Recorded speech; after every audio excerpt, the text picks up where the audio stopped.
girl G here. Welcome back to my channel. We got a new one to add to the list, you guys. I mean, it's not new to me reviewing, but the new season came out, and if you don't know what I'm talking about, we are talking about Love After Lockup. Y'all, this is my show because it is so bad, it is good. Because it's like, you think people really can't be this stupid. People really cannot be this desperate, and I'm here to tell you, bitch, yes, they really are. Like, I just can't with it. Hold on, what's this straight piece of hair doing right here? What the freak? Okay, fix that part. But yeah, so Love After Lockup season 3. I missed episode 1. I totally forgot that it came on last week, so I didn't get a chance to review it. But I ended up catching up on it and didn't miss too much. It was just them introducing the couples. But episode 2 is just showing nothing but red flags for all of these couples. I mean, Jessica, baby, listen to me. I know you think that little cracker coochie of yours is gonna keep Maurice around. I mean, it might for about a month or two, but let me tell you, Maurice and his little crip walking ass is gonna be crip walking back to his baby mama, or a couple of other Bambies that's gonna be running around, because it's just, I can just see this going downhill so fast, you guys.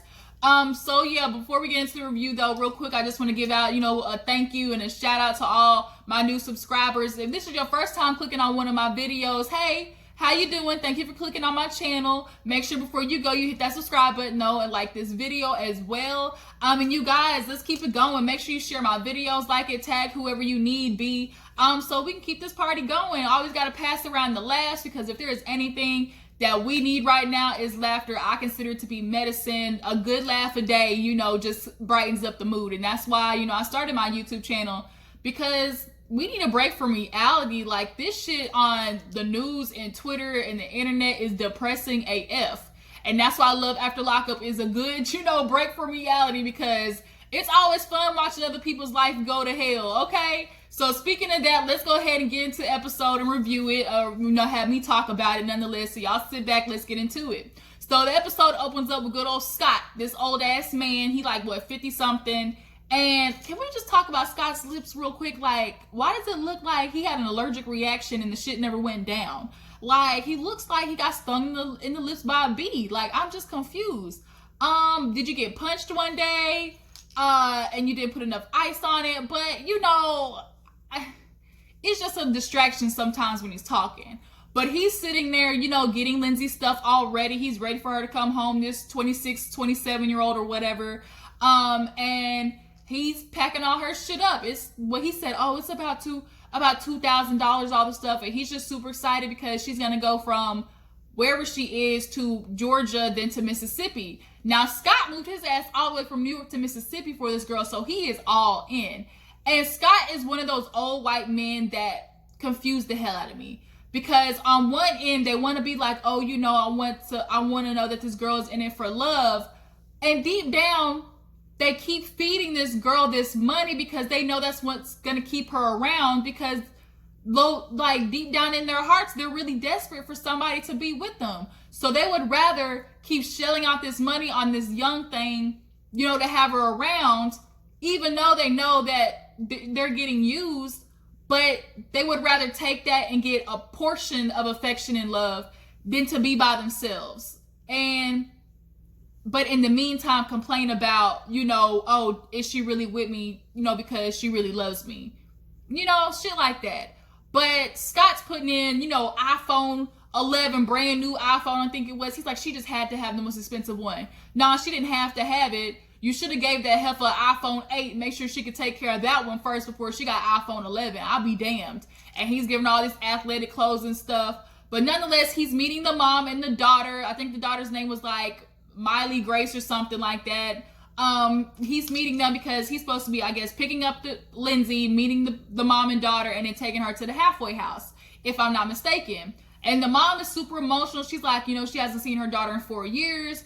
My daughter is doing so well. She graduated, was in college, and out of nowhere, shit went left. And she kind of got emotional. She's like, I just really hope Scott is gonna, change life for her. And Lindsay, in her confessional, she was in jail talking about how, she did, do well in college and, had her degree and stuff like that. But then she started hustling and slanging that dope and made more money than, she would in a professional setting, which is why a lot of people get stuck in the game, get stuck at the strip club, doing stuff like that because the money's so quick and fast and so much of it.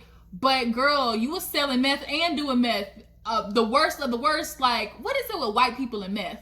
Like, I don't ever see like black meth heads. I see crack addicts, like crackheads, but I don't see meth heads.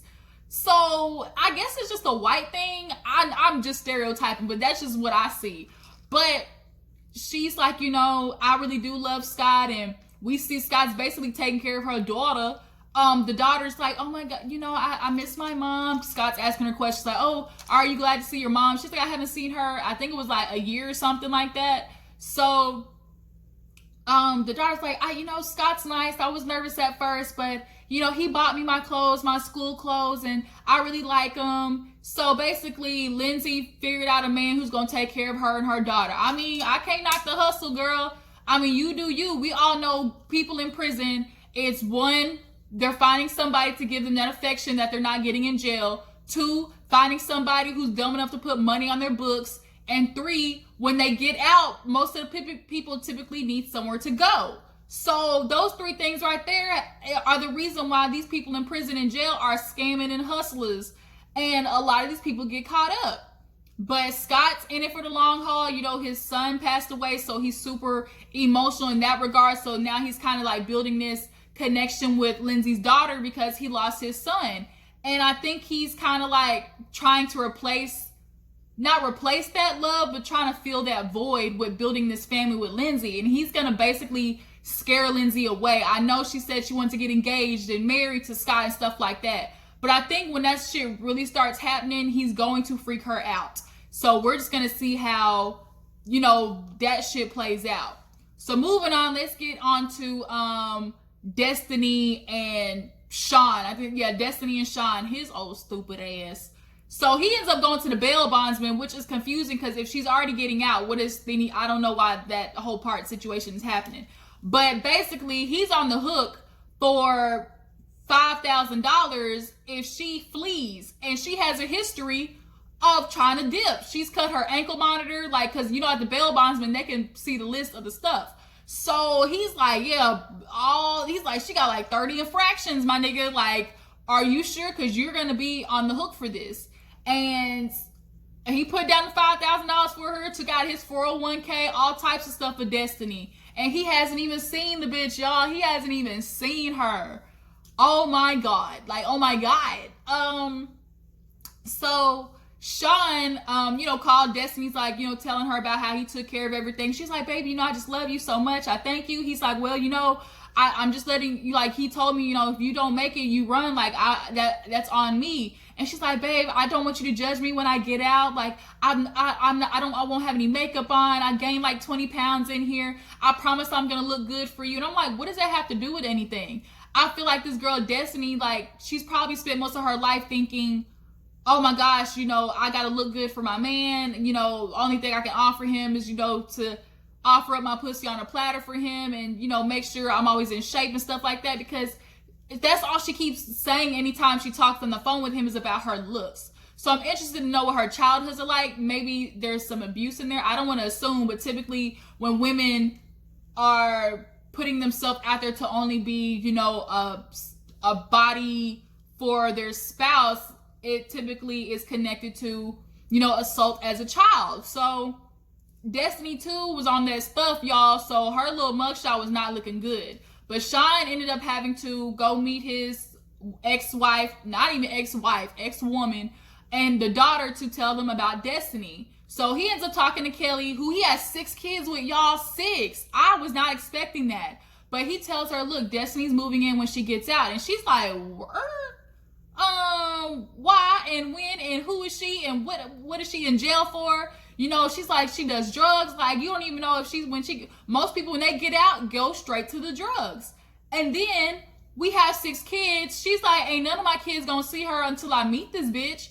Like, and then the daughter that was there, he ends up having to tell her, you know, okay, Destinee's gonna move in and she feels like he's gonna start a new family, you know, without her. And he tried to assure her that, you know, that's not gonna happen. You know, she's always gonna be his daughter and stuff like that. But I'm with the woman too, because he talking about, oh, you know, he bailed her out and all type of stuff. And she asked, well, how much money? He's like, you know, a couple of thousand. And she's like, thousands? We got 6 kids. You telling me you gonna spend thousands on her? We got kids. Your daughter's shopping in Play-Doh's closet. Now, I'm not good enough. I'm not too bougie for no sale rack. If I can get anything on sale, best believe I'm gonna be the first one there. Okay, I don't got nothing against shopping at Play-Doh's closet. I shop with the lowest, with the best of them. Make that shit look good. Make it look like I was on the runway in Dolce & Gabbana. Okay, but the problem is, it's like you're spending all these thousands taking out your 401k, and it's like you got all these 6 kids, like. And then he drops marriage to the ex-woman, and she's feeling a type of way. She's like, we spent 20 years together. I gave you 6 kids, and marriage was never nowhere in the picture. So I guess I was just good enough to pop out a litter of puppies for you, but never good enough to marry. And he was stuck. He couldn't even say. He was just kind of like, well, things change. So she's like, Kelly, I think she's gonna give that girl a hard time when she gets out of jail. Rightfully so. Like, if you're gonna be around my kids, like, yeah, we gonna have a discussion. So the daughter, he ended up telling the daughter she's crying, and she's like, I can't be around her. Like, she's done drugs. Like, I need to see that she's really in it with my dad before I even try to meet her. So she's a very intelligent little girl. So moving on, let's talk about John and Katrina. Is that her name? Katrina, I feel like it's something else, but y'all know who I'm trying to talk about. The one, the wannabe Indian one, him and his little girl, that's in jail for burglary, drugs, all types of stuff. His ass is trying to marry her from the get-go. He's been married 4 times already, married the same bitch once already, twice, and he has, I think, like 5 or 6 kids too. So he is prone to rushing. Even his kids have admitted to him, like, Dad, you need to slow down. And he knows it himself. He knows that he has impulse control, but he continues to do the same shit. Like, dude, slow your roll. He's trying to build a flatbed with a ceremony arch on it. He's trying to marry her as soon as she gets out. Like, can she take a good shower first? Can she wipe that badussy off first? Like, she been in jail this whole time. She didn't get that stench up off of her before you try to marry her right from the get-go. And he said, oh, she's told me, like, I love you, but I'm not in love with you. Like, I need to get out of jail first and spend time with you. So there is this freaking piece of hair right here is killing me. Get back there. Okay. So there is a little bit of restraint for that girl, which is, I'm glad we can see that. Is it Katrina? I don't know. I'm drawing a blank on her name. Y'all drop down in the comments. I cannot recall her name right now. I just know it starts with a K. But he is setting up the whole flatbed, renting the limo. He's talking to the limo driver like she doesn't even know she's gonna get married yet. He's like, oh, okay. Okay, I hope it works. So he gets there, and she comes out. I'm not gonna lie, y'all. She kind of, big BBS, big booty syndrome. Like, she kind of had a little yeeks back there. Not that I'm into it. I just noticed it. She was walking, her shorts was like eating up, her booty was eating up her shorts. So that's the only reason why I noticed it. But they come out, hug each other. He had a horrible outfit on, looking like he was coming from freaking Dollar General rodeo. But he hugs her, his little Indian, hair flowing in the wind. And before they get in the limo, he's like, babe, I love you, and I just want to know, will you marry me? And he started dropping down to one knee, and she's like, my stomach right now, oh my God, it's turning. I'm like, yeah, bitch, it's turning all right. You better tell him to get up off them knees, because, bruh, you rushing it. You can tell he's one of those dudes that feels like he has to prove he's in a relationship by doing everything so fast. Like, oh, if I marry her, like, I can prove to myself and her. Like, he wants to constantly be the person. People who just rush into things because they have to be in a relationship. That doesn't prove that y'all in a relationship just because you get married to her. Like, you'll be fine. Like, slow down. Like, you've had 4 failed marriages, dude. Like, John, cut the shit out. Like, learn from your mistakes. The definition of insanity is doing the same thing, expecting a different result. Cut the shit out, John. She's not ready. Like, she told you she wasn't even. How you gonna marry somebody that's not even in love with you yet? Can you make sure when she gets out of jail first, like, she's not gonna go back to that stuff? She's not gonna burglarize you. She's not gonna scam you. I know you claim you're an ex-scammer. Y'all scammers in love, but like, slow it down. So moving on, let's go to Jessica and Maurice. Y'all, this couple, I'm interested to see how this is gonna play out, because Jessica, you know, blonde hair, blue-eyed, typical American white woman, grew up upper middle class, had everything she needed, is into Maurice, crip walking from the hood, Compton, you know, probably shot up a few bars and possibly, you know, burglarized some jewelry shops. Like, he got a lot of mugshots and he's been in jail for a long time. I mean, 4 years. So, girl, ugh. Her sister doesn't talk to her. On first episode, we saw that the sister was like, oh my God, that's a bad influence. You can't be around me. So 4 years, she hasn't talked to her sister. Her parents, I know, are just putting up with it because they love their daughter. I know that dad is waiting with a shotgun at the front door for when Maurice brings his old black ass home with Jessica. He, you know, deep down, he want to call him the N-word. Just like looking at him like, I can't believe this nigga gonna be with my daughter. And it's like, Jessica, are you gonna be one of those white girls who just fetishizes the black man because it's something you've never seen before? She probably grew up, you know, dating the typical white guys, but got bored because, you know, she got everything she needed in life. Like, once you've had vanilla all your life and you get a little taste of Rocky Road, and it's like, ooh, a little marshmallow here, a little almond here, a little, you know, chocolate swirl here. Oh, okay, this is interesting. And I feel like that's what's happening with Maurice. It's like, I mean, we're not gonna lie, he's good looking. Bitch, he gonna fuck your credit up though. You got a 780 right now. That shit gonna be 500 next week. So, okay, Jessica, I mean, clearly the dick is bomb. She keep bragging about it, talking about, oh, you know, he goes all the time. He's the Energizer Bunny. And they're married, so they got conjugal visits. And, you know, she then starts revealing, you know, 2 weeks before they got married, he was talking to another bitch, y'all. She's like, she was sending him a lot of money, and he, you know, he claimed they never saw each other. It was just financial. And I'm like, that's what he told you. That's what you know. 2 weeks before y'all get married, like, girl, that's red flag. Like, red flag. Hello, red flag. But she got her little olive green dress on, looking like a can of olives that's ready to go in a dirty martini. She's putting tan all up on her legs and stuff. She's like, I want to look good for him. Her little, you know, like snicker, thick self, thicker than a snicker. She goes out there. He was supposed to get out at 7:45. Bitch, they didn't let that nigga out till almost 11 o'clock. But he comes out looking like 2007 with the long tee and baggy pants, looking like, girl, shake that leffy taffy. That leffy taffy, girl, shake that leffy taffy. That's what he was looking like. Oh, hey, y'all can't tell me that song was low-key a hit though. But start kissing, hugging, the sexual chemistry, you just see it in between them. He's like, ooh, you know, my baby fine, got the white girl. Who that white girl? Ooh, that's my wife right there. It's just like, Jessica, I really hope you know what you're doing, but you not used to this. You not used to that, like, nigga, you know, slick talk. He gonna tell you a bunch of sweet nothings, honey. As my dad used to call it growing up, don't let no man whisper in your ear a bunch of sweet nothings. It sounds good, but it's a bunch of empty promises. It sounds sweet, it sounds good, but it's nothing. It's exactly what it is. It's words, it's whispering in your ear. He gonna drop dick on you 2-3 times a week, you know, and then when your ass go to sleep, he's gonna be out back in the streets. Oh, that kind of rhymes. Okay. He gonna drop dick 2-3 times a week, put your ass to sleep. When he get done, he gonna be out in the streets. Hey, wait a minute. Okay, I'm done. Okay.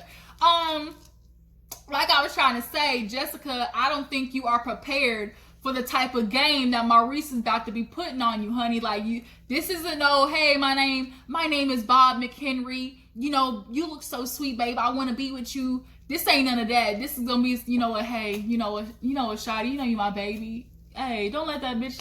Hey, look, it's me and you, honey. It's me and you, baby. Like, you my shawty for real. You gonna be my road dog. That's what he told her. You know, when he got out talking to the producers, talking about, you know, she been with me, like, this my wife, you know, 4 years she been rolling with me. I ain't gotta deal with those COs, those fake ass inmates and stuff like that. So as of right now, yes, he's all good and everything. He has a daughter. I don't know the whole baby mama situation. Typically, when the man gets out and he goes to see his baby, the baby mama's there. There's typically, you know, a rekindling or just a, you know, revert back kind of fling situation. So Jessica, you might want to be on the lookout for that too. And deep down, yeah, he with this white girl, but I think he just looked like he like chocolate. Like he looked like deep down he fucks with the black women, like relationship wise, like for the long haul. Yeah, Jessica, you know, you was there for him in jail, prison, you know, you was money, you was, you know, pussy for conjugal visits and stuff like that. And she asked herself, like, did we just get married so like we could have sex? Well, we about to see. How long is this gonna last? You know, the minute he messed up, the daddy gonna be right there with his goddamn pistol, and the sister's gonna be right there looking like, I told you so. So a part of me hopes it kind of does work, but another part of me, my common sense and my logic side of my brain is telling me, bitch, red flags, run the other way. So last but not least, she waited out there a long ass time for that nigga. They talking about, oh, let's get right. She's like, we're gonna have sex. You know what I want to do. I want to have sex. Like, ooh. He's so young, y'all. She like 30 something. He like 26. Like, it's not that big of an age difference, but it's enough to know that like he look like he gonna be on PlayStation all damn day. She gonna be raising that nigga, okay? I just feel bad for her because she really think like this is about to be something. Like, girl, you do not know the games. You gonna be playing checkers. He gonna be playing chess. So last but not least, I went back, but last but not least, we talking about Chevelle. That's a weird name, Chevelle, and Quaylin. Now, Chevelle, she has a baby, and she's doing the shit that I cannot freaking stand. Stop. Listen to me. Stop having y'all's babies calling these niggas daddy when it's not they damn daddy, and they haven't even seen them, had a relationship with them. Like, why? I don't know. Every season, it is a girl that has a daughter or a son, most of the time a daughter at that, calling these new niggas daddy. No, stop it. Like, I can't oh my God, y'all don't understand how much that irks me. Stop it. It's like they're rushing and they're trying to prove a point that he's in my life. And it's like, she feels because he sent a birthday card to her daughter, like, oh, that shows that he truly cares. You know, he want to be my daughter's life. So now she gonna call him daddy. Where is her real biological father at? Like, I mean, even if he's not involved, like, I just can't do it. Because then what happens when the shit don't work? It's not her real daddy, but now there's a connection to it, and now she feels like that's her daddy. But now this new dude who you rushed into your child's life is about to dip, and now she's gonna have abandonment issues. Like, the fuck? So, nonetheless, Chevelle has her mom come and get her daughter, and the mom talks to her and was like, you know, here we are, you know, he's been in there 12 years. I hope he can prove, you know, do everything you want him to do. And it's good for the daughter, but I've raised you, you know, you got Christ in your life and, you know, you got morals. But the mom admits that she falls in love fast. Chevelle has, you know, said, you know, she's got played because she basically allows men to take advantage of her. And Quaylin doesn't look necessarily like that type. I want to give Quaylin the benefit of the doubt just because his vibes, the energy that he's giving off. But I don't know how this is gonna work. 12 years in the joint, bitch, and you want him to be loyal to you and your daughter, bitch. Him and Maurice gonna have a ball of a time together. Him and Maurice, they might run into each other way down in the street because, you know, they both, you know, from the gangs and stuff like that. So shit, they get together, it's gonna be a problem. It's gonna be trouble. Y'all, that's my movie. Players Club, that is my motherfucking movie. But, so she actually has to pick up the mom before picking up Quaylin, right? So she's driving, goes to see the mom. Vibe is okay in the beginning. She was nervous. The mom gets in the car and, you know, they're having conversation. So she brings up, you know, how, you know, are you going to be okay? How are you going to feel when he comes, you know, to, was it Missouri, I think that she's in, or Kansas City or something like that. And the mom is like, what you mean? Like, he's coming home. She's like, he told you that he's coming with me. So Quaylin fucked up because he lied to both of them. He told the mama that he, you know, was going with her, but then told Chevelle that, you know, he was going to tell the mama that he was going to Missouri City or Kansas City. Now, the mom specifically moved because she doesn't want her son in that environment, and I absolutely agree with that. 12 years, he did his bid. He does not need to get involved in those people again. It's a force of habit. When you go home, you're just going to fall back into those old ways. So I think Chevelle should really consider that. If she loves him, try the long distance thing. The mom hasn't seen him in 12 years. That's her son. So I get the attachment, wanting to be with him.